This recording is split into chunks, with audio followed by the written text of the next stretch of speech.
Reporters will be the guests of honor at the New Year's Eve party in New York's Times Square on December 31st, in what organizers said was a celebration of press freedom after an unusually deadly year for journalists at U.S. news outlets. Two attacks in particular weighed on organizers as they discussed in autumn whom to give the honor of initiating the ceremonial ball drop just before midnight, according to Tim Tompkins, president of the Times Square Alliance.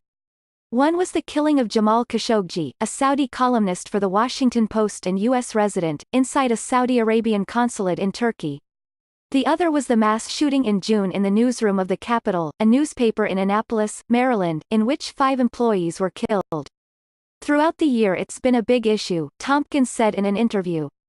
Times Square itself is the ultimate agora and public space, noting that the area was named after the New York Times, and that it was a Times publisher, Adolph Ochs, who began the tradition of the ball drop in 1907.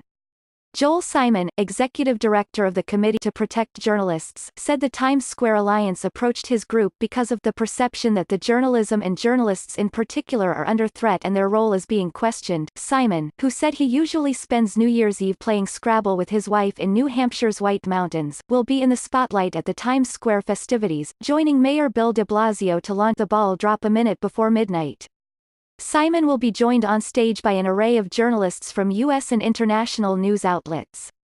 The button-pressing honor has in previous years gone to United Nations Secretary-General Ban Ki-moon, an Iraq War veteran, U.S. Supreme Court Justice Sonia Sotomayor and the singer Lady Gaga.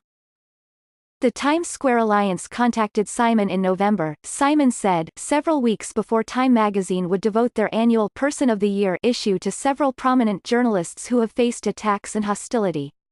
Among those journalists were Khashoggi, and Wa Lone and Kya Soeu, 2 Reuters reporters imprisoned by Myanmar for investigating how the country's security forces killed members of the country's Muslim Rohingya minority.